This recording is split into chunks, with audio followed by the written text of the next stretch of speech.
The underestimation? The Grand Assembly Hall of the Galactic Council stretched across 3 kilometers of polished crystal, its ceiling disappearing into swirling nebulae that served as both decoration and natural lighting.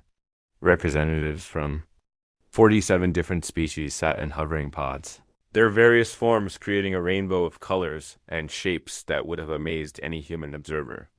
Today, however, humans were not present to witness this spectacle, though they were very much the topic of discussion. Ambassador Xyloth of the Viridian Collective raised one of his 6 crystalline arms, the gesture causing musical tones to chime through his translucent body. As one of the council's senior members, his words carried significant weight. The assembled beings fell silent, their attention focused on the towering crystal figure who seemed to glow with inner light. Fellow council members, Xyloth began, his voice resonating like wind chimes in a gentle breeze. We gather today to discuss the application of the species known as humans for inclusion in our galactic coalition. Their planet, designated as Earth in their primitive language, has recently achieved faster-than-light communication, meeting our basic technological requirements for first contact.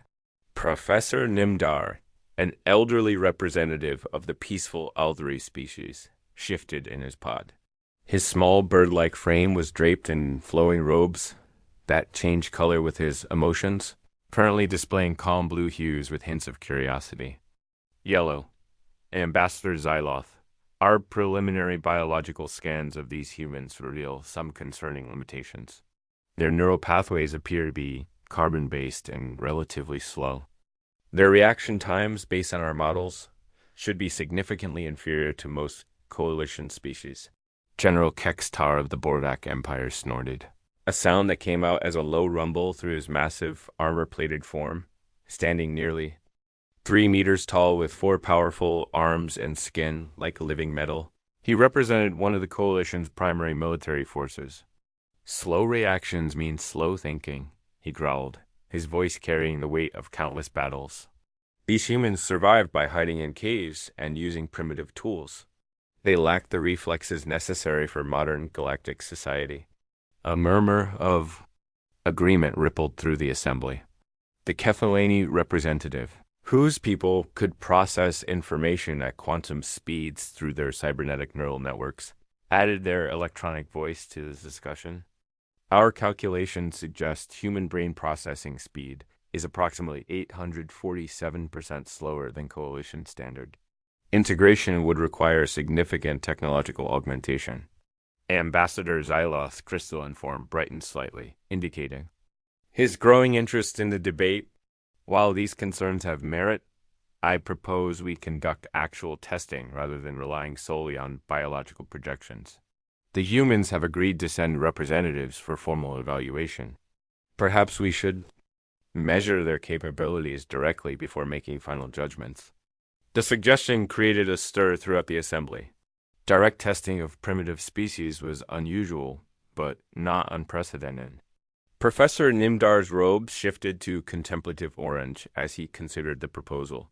What matter of testing do you suggest, Ambassador? Standard coalition reaction protocols might overwhelm their primitive nervous systems. Simple test first, Xyloth replied, his musical voice carrying notes of scientific curiosity. Basic reaction time measurements, pattern recognition, threat assessment. Nothing that would cause harm, but enough to provide accurate data for our decision-making process. General Kextar's metallic features formed what might have been a smile on a less intimidating face. I support this testing. When these humans fail to meet even basic coalition standards, we can deny their application with documented evidence rather than speculation. It will also serve as a useful demonstration to other primitive species who might consider applying in the future. The vote was unanimous. 3 standard galactic days later, a small human delegation arrived at Coalition Station Prime, Humanities. First, official visitors to the galactic community's primary diplomatic facility. Captain Marcus Chen stepped off the transport shuttle with the careful, measured movements of someone accustomed to dangerous situations. His dark eyes constantly scanned the environment, noting exit points, potential hazards, and the positions of other beings in the massive docking bay. Behind him, Dr. Sarah Kim carried a small case containing Earth's most advanced neural monitoring equipment, primitive by galactic standards, but representing humanity's best efforts to understand their own capabilities. Lieutenant Jig Torres brought up the rear of the small human group, his posture relaxed but alert. As a test pilot with over 2,000 hours in experimental aircraft, he had volunteered to participate in any physical testing the aliens might require. His reflexes had saved his life dozens of times during test flights, and he remained confident in human abilities despite the overwhelming alien technology surrounding them. The humans were escorted through corridors that defied their understanding of physics, past viewing windows that showed impossible vistas of folded space and rotating galaxies. Despite the overwhelming sensory input, none of the three humans showed signs of confusion or disorientation that the aliens had expected. Ambassador Xyloth greeted them in a reception chamber designed to accommodate multiple species. His crystalline form towered over the humans, but his musical voice carried warmth and genuine curiosity. Welcome, representatives of humanity. I am Ambassador Xyloth, and I will be overseeing your evaluation process. Before we begin, do you have any questions about the procedures? Captain Chun stepped forward, his military bearing evident in his straight posture and direct eye contact. Ambassador, we appreciate this opportunity. Our understanding is that you'll be testing our reaction times and cognitive processing speeds. We're prepared to demonstrate human capabilities to the best of our ability. Professor Nimdar approached. From another entrance, his robes now displaying professional green hues. Captain Chen, our initial tests will be quite simple. We'll measure your response to basic stimuli, color recognition, and simple threat assessment scenarios. The equipment will monitor your neural activity throughout the process. Dr. Sarah Kim opened her case and began setting up monitoring devices. Professor, would it be possible for us to run parallel measurements using our own equipment? We're very interested in understanding how our capabilities compare to galactic standards. The assembled aliens exchanged what might have been amused glances. General Kekstar's rumbling voice carried clear skepticism. Dr. Kim, your primitive sensors will likely be unable to detect the subtle neural processes we'll be measuring. However, you're welcome to attempt your own recordings. The first test chamber was a marvel of alien engineering, with walls that could display any conceivable environment and floor surfaces that adapted to provide optimal conditions for different species. The humans were asked to stand in the center, while various colored lights would flash in random sequences. Their task was simply to identify the colors as quickly as possible. Captain Chun went first, stepping into the designated position with the calm confidence of someone who had faced life-threatening situations countless times. The test began with a simple blue light appearing on the far wall. Chun identified it before the alien monitoring equipment had finished recording the stimulus. The second light, red, received an even faster response. Professor Nimdar stared at his instruments in confusion. Ambassador Xyloth, there appears to be an equipment malfunction. The human is responding before our systems register the stimulus presentation. Dr. Kim looked up from her own monitoring devices, a slight smile playing across her features. Professor, what response time are your instruments measuring? Approximately 0.003 seconds from stimulus to verbal response. Naim Niamdar replied, his robe shifting to puzzled purple. This is impossible for a carbon-based neural network.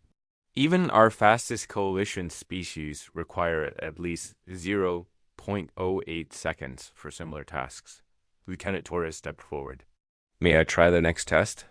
The pattern recognition test involved complex geometric shapes appearing and disappearing rapidly across multiple wall surfaces.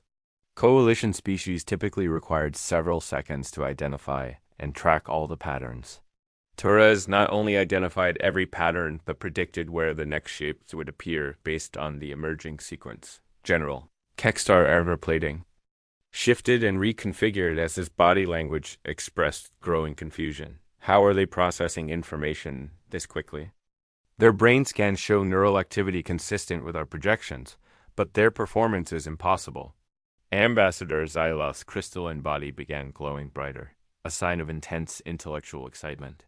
Dr. Kim, can you explain what we're observing? Your species appears to possess capabilities that don't match our biological models. Dr. Kim finished reviewing her own sensor data before responding. Ambassador, I think there's a fundamental misunderstanding about how human reflexes work. You've been measuring our conscious processing speed, but most of our fastest reactions bypass conscious thought entirely. She gestured to Captain Chen, who had just completed a complex spatial reasoning test in record time.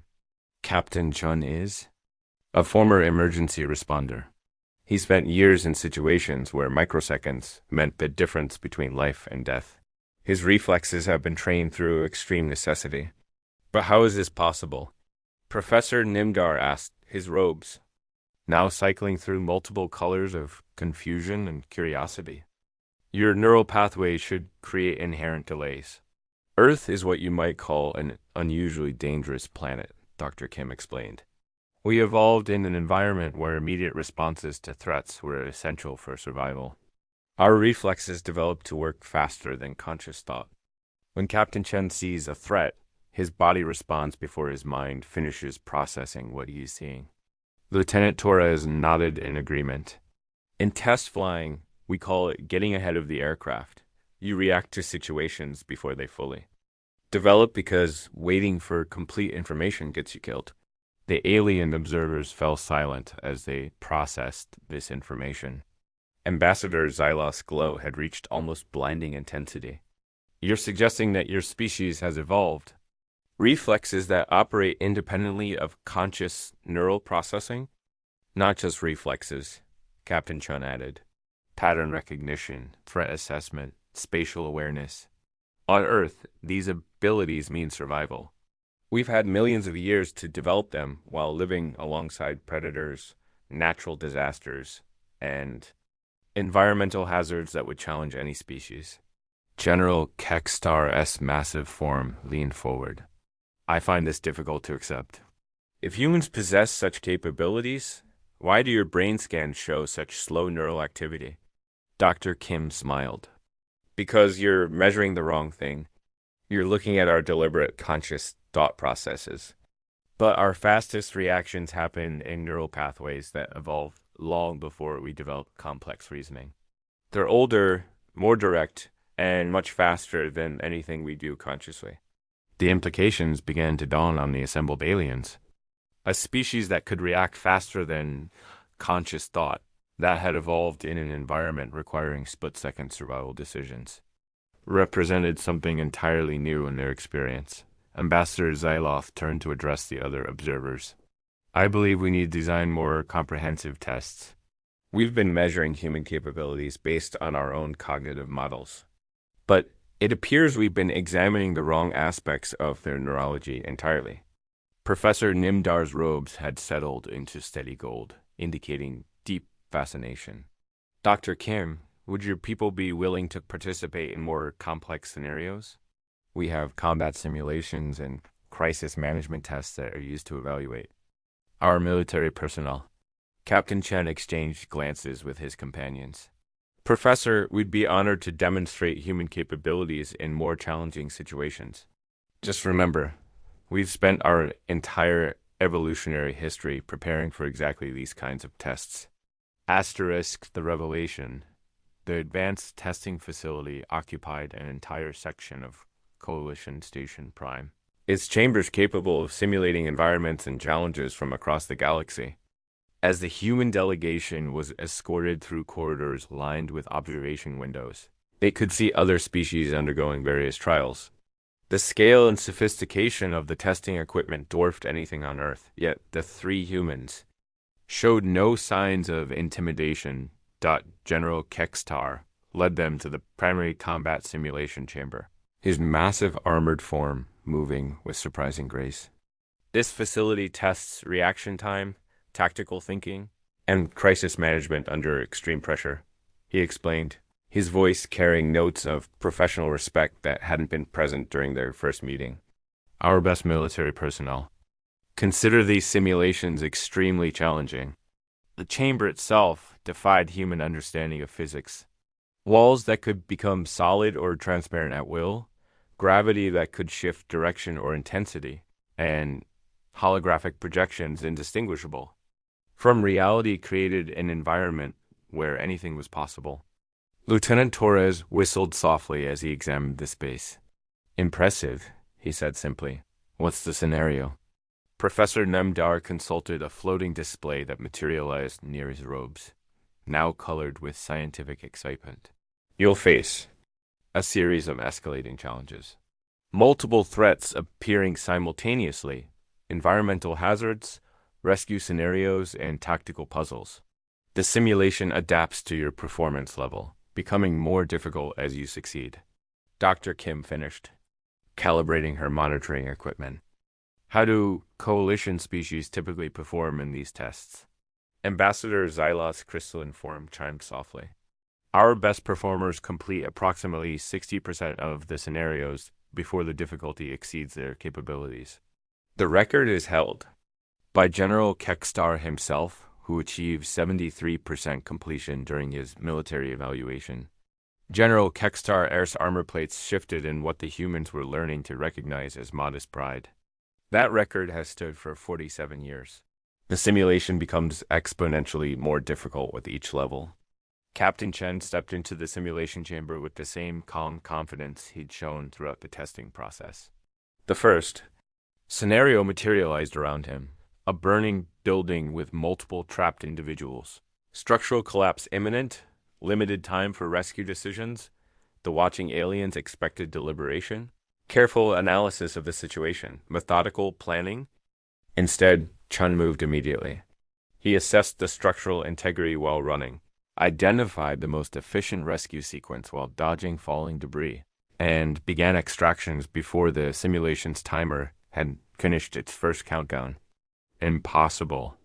Professor Nimdar whispered, his robe cycling through colors so rapidly they created a prismatic blur. He's making decisions faster than the simulation can present new information. The holographic building collapsed around Chun as he emerged, with the final simulated victim. The scenario that typically required 127 seconds for completion had taken him 34 seconds. The next challenge began immediately. A spacecraft under attack, multiple system failures, crew members injured, enemy vessels approaching. Chun's hands moved across simulated control panels with fluid precision. He rerouted power while simultaneously treating injuries and calculating defensive maneuvers.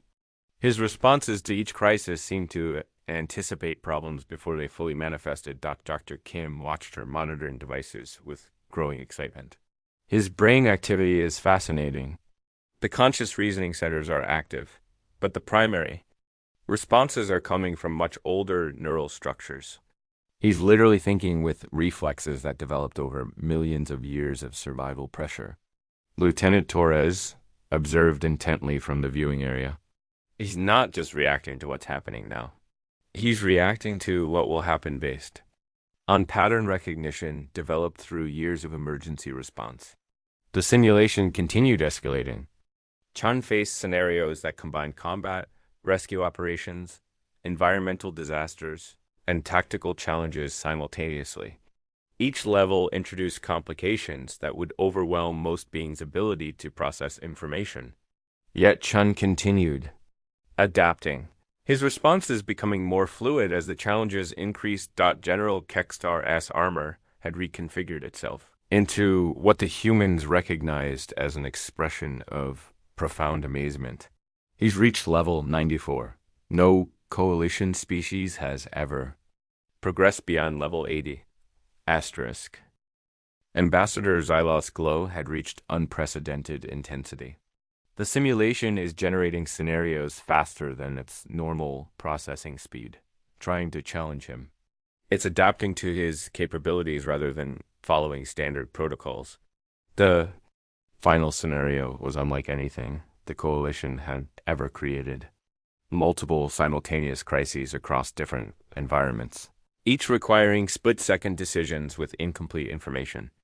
Chun moved through the challenges with an economy of motion that spoke of absolute mastery over his physical and mental capabilities. When the simulation finally ended, the chamber fell silent. Chun had completed 98% of the available scenarios, a performance that shouldn't have been possible for any organic intelligence. He emerged from the chamber showing no signs of exhaustion or stress. "Interesting exercise," he said simply. "Is there a more advanced version?" Professor Nimdar's robes had settled into pure white, a color indicating complete cognitive overload. "Captain Chun, you've just achieved a performance level that exceeds our theoretical maximums for organic intelligence. How is this possible?" Dr. Kim began explaining while reviewing her sensor data. "What you're seeing is the result of evolutionary pressure that your species haven't experienced. Earth forced humanity to develop rapid response capabilities or face extinction. Every generation that survived did so because they could react faster, think more efficiently under pressure, and make life or death decisions in microseconds." Lieutenant Torres stepped forward. "May I try the simulation?" General Kextare's massive head turned toward the young pilot. "Lieutenant, Captain Chun has just set an impossible record. The simulation has been pushed to its maximum difficulty." "Levels," Torres smiled. "Different humans, different specializations. I'm a test pilot. My reflexes were developed in three-dimensional combat scenarios at supersonic speeds." The simulation restarted, this time configured for aerial and space. Combat. Torres entered the chamber as holographic starfighters materialized around him. What followed challenged every assumption the Coalition had made about reaction time and spatial awareness. Torres didn't just pilot the simulated spacecraft. He became one with it. His movements were so fluid that the distinction between human and machine seemed to disappear. He engaged multiple enemies while navigating through asteroid fields, performed rescue operations during combat, and executed maneuvers that the simulation's designers had considered theoretical impossibilities. "Ambassador." Xyloth turned to Dr. Kim, his musical voice carrying notes of wonder and concern. "Dr. Kim, if these capabilities are typical of humanity, we need to completely reconsider our understanding of your species." "They're not typical in the sense that every human performs at this level," Dr. Kim replied honestly. "But every human has these underlying capabilities."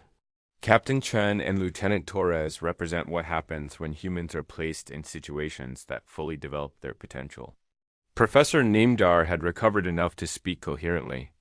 "You're suggesting that all humans possess latent abilities of this magnitude?" "To varying degrees, yes," Dr. Kim confirmed. "Consider this.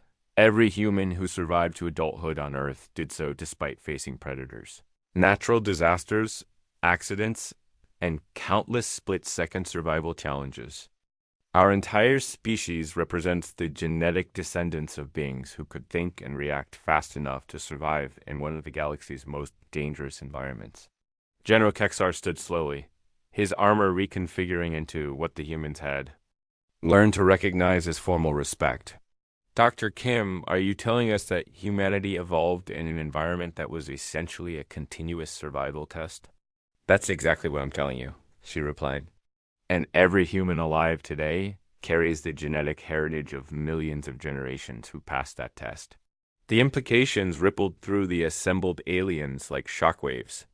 A species that had evolved under constant pressure, developing reflexes and cognitive abilities that exceeded Coalition standards, represented both an unprecedented opportunity and a significant challenge to established galactic order. Lieutenant Torres emerged from the simulation chamber, having achieved performance levels that required the creation of new measurement categories. He looked around at the stunned alien observers with genuine curiosity. "How did we do?" he asked. Ambassador Xyloth's response came after a long pause, his crystalline form pulsing with complex harmonics that suggested deep emotional processing. "Lieutenant Torres, you and Captain Chun, have demonstrated capabilities that will require us to revise our fundamental understanding of biological potential. Dr. Kim closed her monitoring equipment with evident satisfaction. Ambassador, I hope this helps explain why humans are eager to join the Galactic Coalition. We've spent our entire evolutionary history preparing for challenges, adapting to new situations, and finding solutions under pressure. We believe we can contribute significantly to the galactic community. Professor Nimdar's robes had settled into steady gold, indicating profound intellectual satisfaction. Dr. Kim, your species application for coalition membership will receive our strongest recommendation. However, I suspect you'll find that our invitation process has changed considerably. General Kekstar stepped forward, his massive frame somehow managing to convey respect and anticipation. Captain Chen, Lieutenant Torres, on behalf of the Coalition Military Command, I would like to extend an invitation for extended cooperation and training exchanges. Your capabilities suggest possibilities for tactical and strategic development that we've never considered. Captain Chen nodded with the same calm professionalism he'd maintained throughout the testing. General, we'd be honored to work with. Coalition forces. Humanity has always believed that cooperation and shared knowledge benefit everyone involved. Ambassador Xyloth's final words carried the weight of historical significance. Today, we've learned that the galaxy is far more interesting than we previously understood. Humanity's membership in the coalition isn't just approved, it's essential. Your species brings capabilities that complement our existing strengths in ways we're only beginning to comprehend. As the human delegation prepared to return to Earth with news of their successful evaluation, the aliens began the complex process of revising their understanding of biological potential, evolutionary pressure, and the remarkable species that had emerged from a small, dangerous planet in the galaxy's outer rim. The galaxy would never be quite the same. Asterisk.